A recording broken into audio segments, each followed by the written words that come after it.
जय हिंद। भारत और बांग्लादेश के बीच हाल ही में जो कुछ हुआ उसने दोनों देशों के संबंधों में हलचल मचा दी। बांग्लादेश की अंतरिम सरकार के सलाहकार मोहम्मद यूनुस द्वारा भारत के नॉर्थ ईस्ट को लेकर दिए गए विवादित बयान ने पूरे देश को झकझोर दिया। भारत ने इस बयान का जवाब एक फैसले से दिया जो इतना ताकतवर था कि बांग्लादेश की नींद उड़ा दी। भारत ने बांग्लादेश को दी जा रही ट्रांसशिपमेंट सुविधा को तत्काल प्रभाव से रद्द कर दिया। यह फैसला सिर्फ कागज पर एक अधिसूचना नहीं था, बल्कि भारत की संप्रभुता, सम्मान और कूटनीतिक शक्ति का प्रदर्शन था। ट्रांसशिप सुविधा वो थी जिससे बांग्लादेश को न केवल तेज निर्यात का मौका मिला, बल्कि भारी मुनाफा भी। 2020 में शुरू हुई इस सुविधा के तहत बांग्लादेश भारतीय बंदरगाहों और हवाई अड्डों का इस्तेमाल करके यूरोप, अमेरिका, भूटान, नेपाल जैसे देशों में अपना माल भेजता था।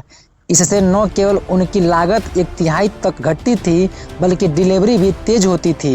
बांग्लादेश के लिए यह सुविधा किसी संजीवनी बूटी से कम नहीं थी।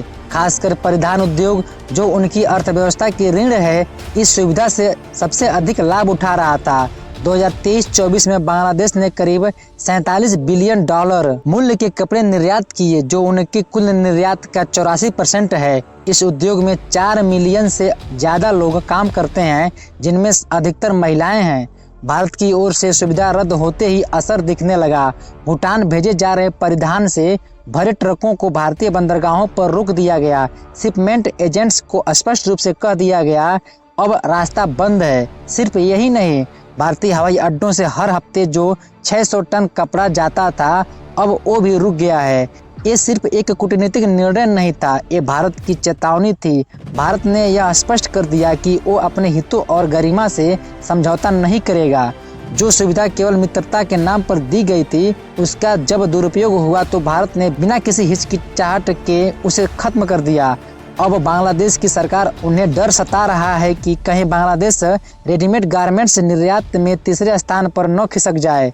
विशेषज्ञों की माने तो यह झटका अस्थायी नहीं, बल्कि दूरगामी है, खासकर जब अमेरिका और पश्चिमी देशों से पहले ही व्यापारिक दबाव बढ़ रहा है। भारत ने यह फैसला इसलिए नहीं लिया क्योंकि एक नेता ने बयान दिया, बल्कि इसके लिए क्योंकि भारत अब किसी भी देश को अपने संसाधनों का अनुचित लाभ उठाने की छूट नहीं देगा।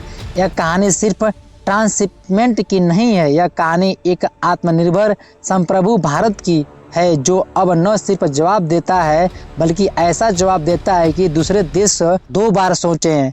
अब सवाल आपसे है, क्या भारत का यह फैसला सही था?